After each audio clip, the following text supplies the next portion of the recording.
adik-adik, perkenalkan aku Kak Deborah. Nah, kali ini bersama Kak Deborah kita akan membahas soal ujian nasional biologi. Di sini kakak sudah menyiapkan satu soal yang kakak ambil dari soal ujian nasional tahun 2019. Oke, kakak bacakan ya soalnya. Orang yang tuli biasanya juga bisu. Hal ini dikarenakan sifat bisu dan tuli dikendalikan oleh gen D besar dan E besar secara bersamaan. Apabila suatu gen tersebut tidak muncul, akan muncul sifat bisu dan tuli. Seorang lelaki bisu tuli D besar D kecil E kecil E kecil menikah dengan seorang wanita normal D besar D kecil E besar E besar. Maka persentase fenotip kemungkinan anak-anak mereka bisu tuli adalah, oke, dari soal ini kita bisa mengetahui bahwa seorang lelaki bisu tuli memiliki genotip D besar D kecil E kecil E kecil menikah dengan wanita normal D besar D kecil E besar E besar. Kita tuliskan ya.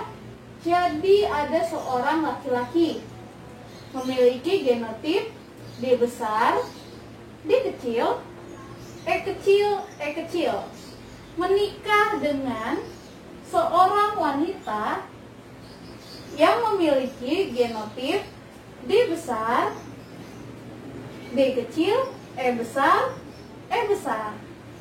Nah, tahap selanjutnya adalah menentukan gametnya. Nah, jadi cara menentukan gamet adalah dengan menyilangkan ini dengan ini dengan ini dengan ini, dan ini dengan ini. Berarti D besar ketemu E kecil. Berarti gametnya D besar E kecil. Kemudian D besar ketemu E kecil. Sama aja ya. Kalau sama tidak usah ditulis dua kali.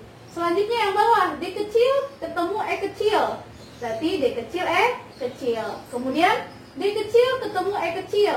D kecil E kecil. Berarti tidak usah ditulis lagi ya. Selanjutnya yang ini, masih cara yang sama. D besar ketemu E besar. Berarti D besar E besar. Selanjutnya D besar ketemu E besar. Sama aja ya. Berarti tidak usah kita tulis. Kemudian D kecil ketemu E besar. Kita tulis ya, D kecil E besar. Kemudian D kecil ketemu E besar. Sama aja ya, D kecil E besar. Tidak usah ditulis. Nah, setelah kita menentukan gamet, tahap selanjutnya adalah menentukan keturunannya. Nah, keturunan pertama atau filial pertama kita tulis sebagai F1. Nah, selanjutnya kita bisa membuat tabel.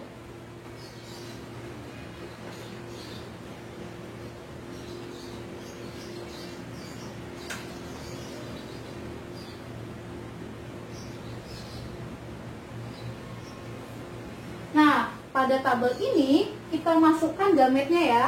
Dimulai dari gamet yang laki-laki nih. Ada D besar E kecil. Kita tulis ya, D besar E kecil. Kemudian ada D kecil E kecil. Kita tuliskan D kecil E kecil. Nah, selanjutnya adalah gamet pada yang wanita nih. Ada D besar E besar. Kita tulis ya, D besar E besar. Selanjutnya ada D kecil E besar. Nah, setelah itu kita silangkan nih. Dimulai dari sini nih. D besar ketemu D besar. Berarti D besar D besar. E besar ketemu E kecil. Berarti E besar E kecil. Selanjutnya yang ini. D besar D kecil. Kita tulis D besar D kecil. E besar E kecil. Kita tulis E besar E kecil. Selanjutnya yang ini. Ada D kecil dan D besar. Yang kita tulis huruf besar dulu ya. Berarti D besar dulu nih, baru D kecil. Kemudian E besar, baru E kecil. Selanjutnya D kecil E besar ketemu D kecil E kecil. Berarti D kecil E besar E kecil. Oke. Nah, selanjutnya kita tuliskan ya hasilnya. Di sini ada D besar E besar E kecil. Kita tuliskan ya. D besar E besar E kecil. Selanjutnya ada D besar D kecil E besar E kecil. Kita tuliskan lagi D besar D kecil E besar E kecil. Nah, selanjutnya ada sama ya, yang ini dengan ini ya, berarti tidak usah kita tulis lagi. Nah, selanjutnya yang terakhir ada D kecil, E besar, E kecil. Nah, seperti yang kita tadi sudah baca, bila tidak ada D besar, E besar, maka anak tersebut akan memiliki sifat bisu tuli. Nah, di sini ada D besar, ada E besar, berarti dia normal ya. Nah, yang ini memiliki D besar dan E besar, berarti normal juga. Sedangkan di sini tidak memiliki D besar, berarti dia bersifat bisu tuli. Nah, yang D besar, E besar, E kecil jumlahnya ada 1 ya. Di tabel ya, bisa kita lihat. Sedangkan yang D besar, D kecil, E besar, E kecil itu jumlahnya ada 2. Kita tuliskan di sini.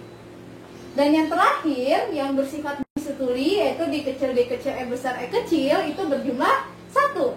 Oke, kita tuliskan.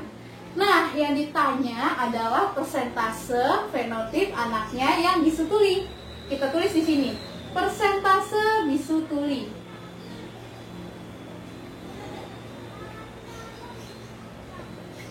Nah, selanjutnya kita lihat yang bisu tuli jumlahnya hanya ada 1. Kita tuliskan ya, 1 per jumlah keseluruhan. Nah, jumlah keseluruhan kita lihat di sini ada 1, ada 2, ada 1. Kita jumlahkan ya, 1 ditambah 2 ditambah 1 sama dengan 4. Dikali 100%. Hasilnya 25%. Seperti itu ya. Berarti persentase bisu tuli adalah sebesar 25%. Nah, ini pembahasan kita mengenai soal ujian nasional yang kakak ambil dari soal tahun 2019. Semoga apa yang kita bahas hari ini dapat membantu kalian mempersiapkan diri kalian dalam menghadapi ujian nasional ya.